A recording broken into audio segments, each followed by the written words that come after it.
Hello, my name is Doug Gray. I want to talk about how to increase engagement, not only for you, but for others. And perhaps a place to start is for you to think about two hats. Imagine yourself as both a scientist and as a practitioner, because both hats will be helpful. In fact, view yourself this way, perhaps. If you were to create a little map or chart of all the things on one side that represents the science of your career, on the other side all the practice, places where you've served or practiced what you know to be true. My hunch is the left side would inform the right side would inform the left side, and in a similar way create a bridge that's going to be useful for you to think about this topic. So that's in fact where we're going. Here's an example of that.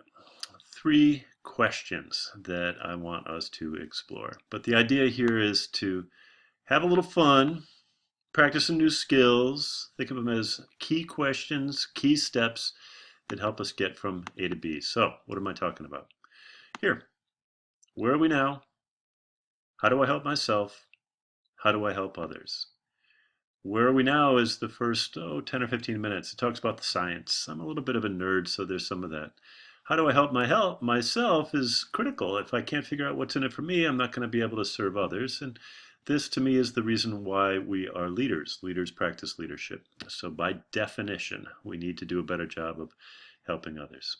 There's certainly a strong ROI argument. This data is from compliance in insurance, but it depends on your sector.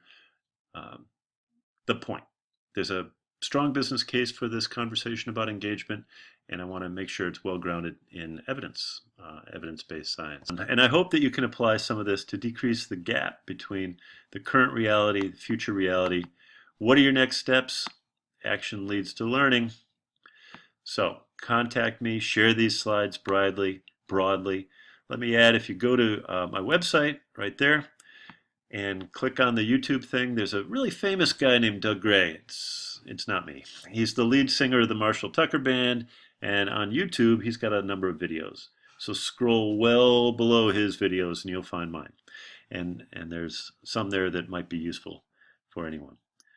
So don't make this a passive topic. Engagement is a dynamic topic. It's a lagging indicator. What you choose to do in your interactions with other people, because other people matter, will define the outcomes ahead. Let me leave you with two examples. I've got a client who starts every meeting now with an appreciation activity. He uses the specific examples that are true and he uses the names of those people to drive change in his work group. It's had a profound effect. Think of it maybe as an experiment that you could do if you wished ahead. The second example is really so available and ought to be free and easy, but I think we forget it sometimes when we're not acting at our best.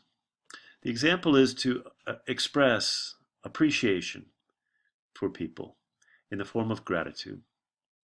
When I recognize what other people do for which I'm grateful, everything shifts. I'm focused on others, I'm using specific examples, and I'm helping them think of themselves in a better place as well as myself. Expressions of gratitude are the biggest predictor or descriptor of flourishing.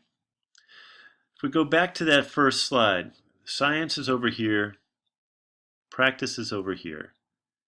Think of them as a bridge on two shores of a river. If the river is human flourishing, science reaches out, practice reaches out, they inform each other, and we create some kind of a bridge. That's where we're headed. All the best to you. Let me be a resource if I can help in any way. My name's Doug Gray.